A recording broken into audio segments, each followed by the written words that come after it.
හරි. ඔන්න බලන්න.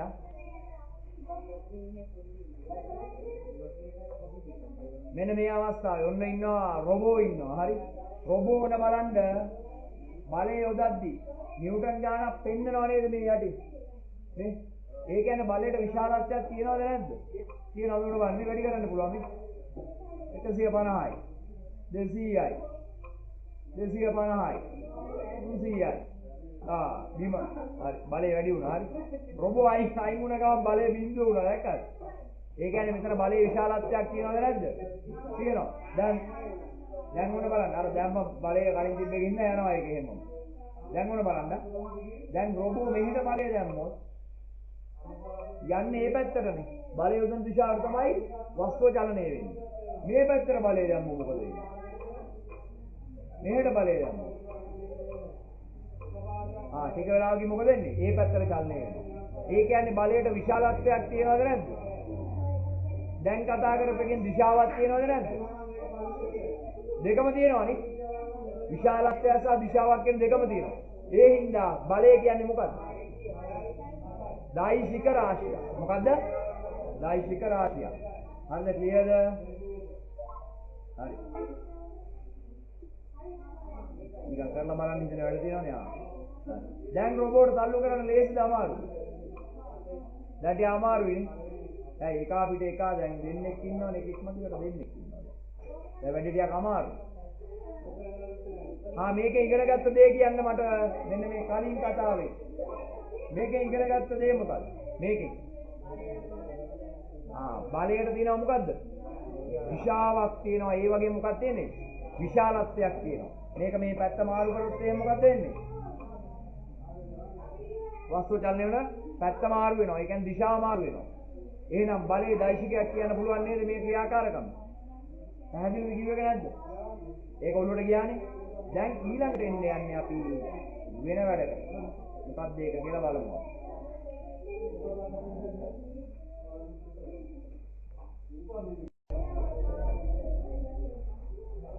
මොකද්ද? බලයක රූපික නිරූපණය.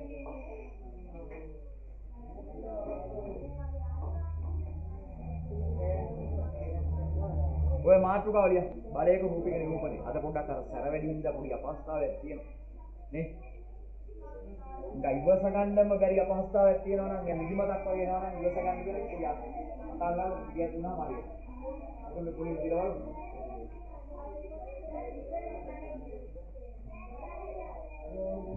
බලයක රූපික නිරූපණය. පොඩ්ඩ ඇවිදයි ඉවරයි. නේ? දැන් මෙතන තියෙන කර්ම කාරණා ටික මොනවද කියලා මම කියන්නම් නේ. මොන බලන්න. මෙන්න රූප සතහන මෙතන තියෙනවා. මේ බලන්න.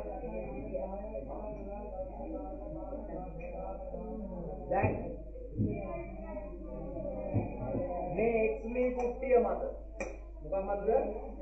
එක්ස්ලී කුට්ටිය මත නිව්ටන් 10ක බලයක් මෙන්න මේ කියන දිශාවට යොදනවා. මේ දිශාවල මෙන්න මේ කියන දිශාව.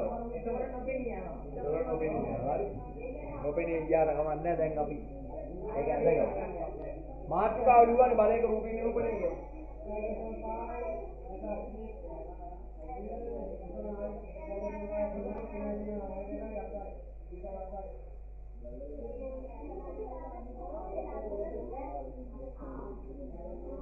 නිව්ටන් 10නේ.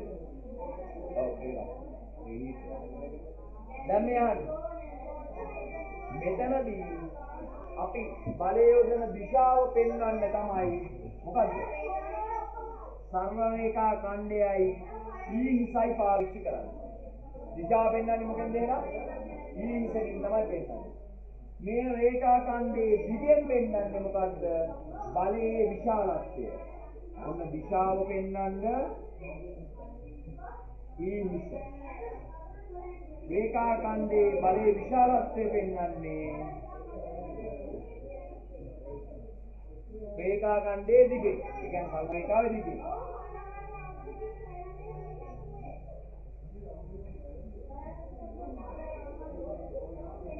උපයෝගී ලක්ෂ්‍ය පෙන්වන්නේ කොහොමද? උපයෝගී ලක්ෂ්‍ය. මෙන්න මේ සිතකින් පෙන්වන්නේ.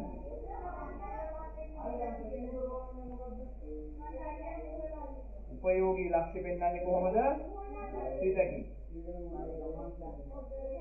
ඒ කියන්නේ බලය යොදන ස්ථානය. බලය යොදන ස්ථානය. ඒ පොයින්ට් එක පෙන්වන්නේ කොහොමද? සිතකින් තමයි පෙන්වන්නේ. පැහැදිලි කිව්වේක දැන් මතක තියාගන්න මෙන්න මෙහෙම එකක්. මේක අදින්. දැන් මේ නිව්ටන් 10ක් මේක නිරූපණය කරන්න දෙන්නේ. අපි මෙන්න මේ වගේ මේ රේඛාඛණ්ඩයේ දිග ගද්දි මෙහෙම එකක් අපිට ලියා ගන්න පුළුවන්. මොකද? නිව්ටන් එකක් සෙන්ටිමීටර් 1යි කියලා අපි ලියා ගන්නවා පැත්තකින්. එහෙනම් මේ රේඛාඛණ්ඩයේ සෙන්ටිමීටර් කීයක් අඳිනවද? 10ක් අඳින්න. තව කෙටි කර ගන්න ඕන මේක. ආයෙත් ක්‍රමයක් කියන්න නිව්ටන් 2ක් සෙන්ටිමීටර් 1යි කිව්වොත් එහෙම සෙන්ටිමීටර් කියලා අඳින්න. 5යි අඳින්න. ඊට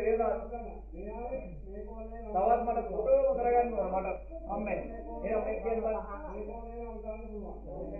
නිව්ටන් 5ක් සෙන්ටිමීටර එකයි. සෙන්ටිමීටර කියන්නේ දෙකක් ගන්නාම 10යි. හරි.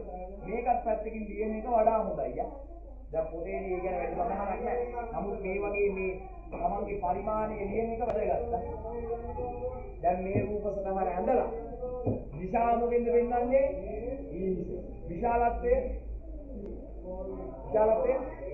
රේඛාඛණ්ඩයේ දිගේ උපයෝගී ලක්ෂ්‍ය තමයි ඉත නැත්නම් ලක්ෂ්‍යකින් වෙන්නේ. හරි? ලක්ෂ්‍යකින්. ඕකේ.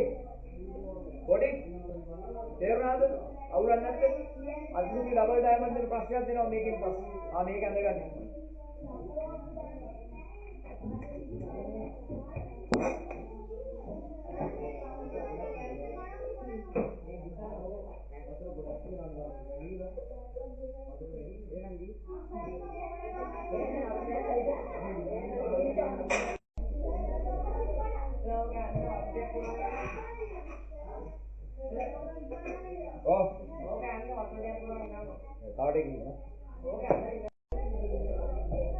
right තියාගන්න ප්‍රශ්නයක් එහෙනම් රූපේ දැක්වෙන වස්තුව මත වෙන වස්තුව මම අඳිනවා උදාහරණයක් කියන්නේ නිකන් මේකක් දැක්වෙන වස්තුව මත මේකට උතුර කියලා ගන්න හරි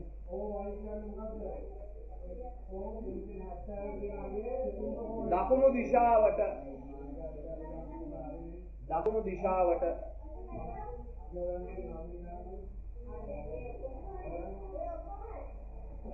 නිව්ටන් 50ක බලයක් අඳුන් දකුණු දිශාවට නිව්ටන් 50ක බලයක් යෙදෙන ආකාරය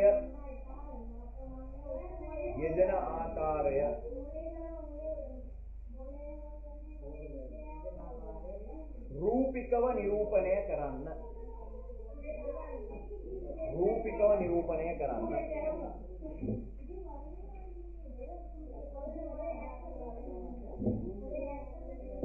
නිව්ටන් 50ක බලයක් යෙදෙන ආකාරය රූපිකව නිරූපණය කරන්න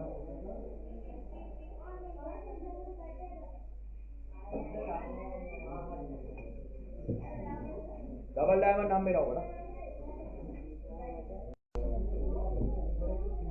දැන් මේක මොන දිශාවටද දාන්න කිව්වේ?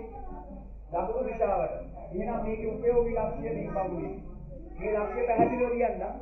ඊළඟට මේ දකුණු දිශාවට බලය යොදන එක අදිනවා. අපි ඊට කලින් තීරණය කරන්න ඕන නිව්ටන් මම තීරණය කරනවා නිව්ටන් 10ක් මම පෙන්නන්නේ සෙන්ටිමීටර 1 කීයක්.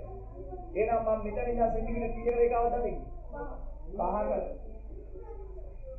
හරියට රූලෙන් නැල්ලා සෙන්ටිමීටර 5ක රේඛාවක් අඳිනවා. මෙතන ලියනවා මම නිව්ටන් 50යි කියලා. පටන් ගන්නතර උපයෝගී ලක්ෂ්‍ය දෙන්නවා පැහැදිලිව. දිශාවේ ඊස තියෙනවා පැහැදිලි. නැත්තම් ලකුණු ලැබෙන්නේ නැහැ.